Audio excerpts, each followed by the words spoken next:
Great morning, guys.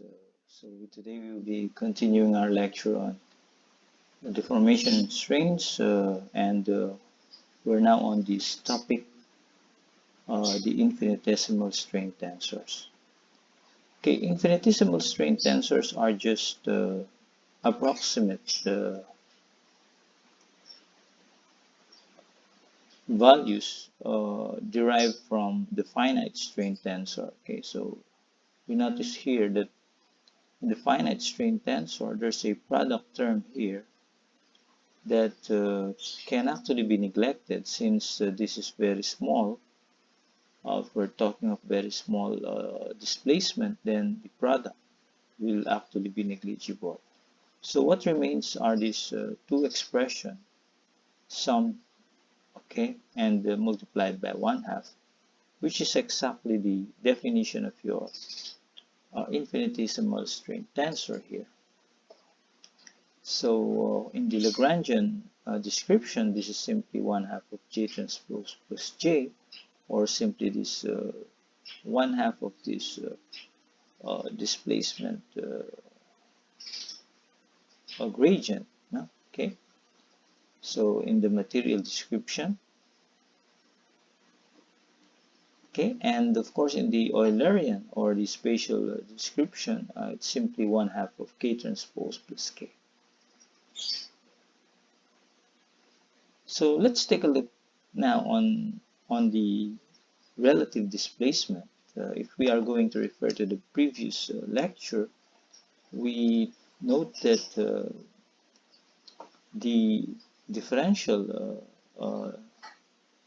displacement relative to the two positions here, the Lagrangian and the Eulerian, okay, is actually defined in terms of a displacement u, where u is simply equal to small x minus the big X there, okay?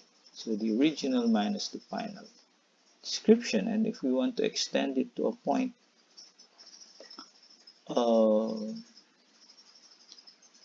here, okay, which is, let's say, a q, okay, to a q prime there, we can actually extend this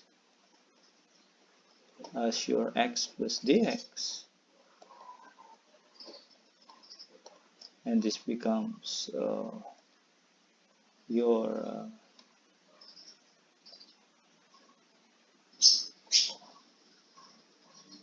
okay, value for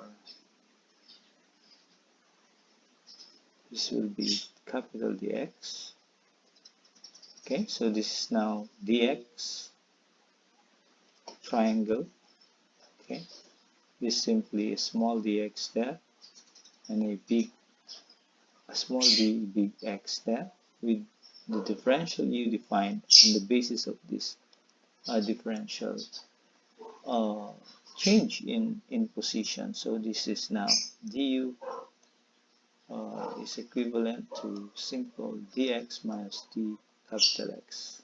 Okay, so if we define a differential dui on the basis of the chain rule, so this is now a chain rule definition. So dui is simply the partial derivative of ui with respect to xj dxj, and if we try to recall what this particular value is, it's the same as your material gradient or material displacement gradient.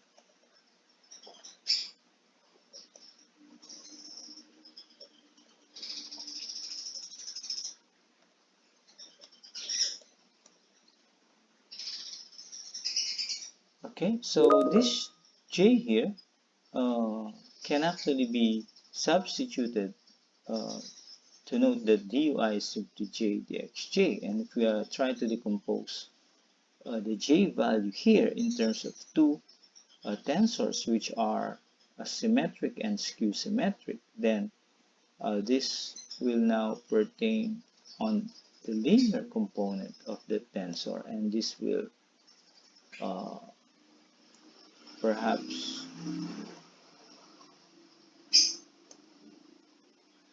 uh, assume the value of the rotational component of the tensor. And this is symmetrical, while the other is anti-symmetrical or skew symmetric. No? Okay, so the word anti and skew are just uh, the same. And take note that the first term here is the linear strain tensor previously derived, and the second is rotate. I, I'm having classes. Excuse me. I'm having classes. I'll go back to you. Okay, I'll go back to you for a while.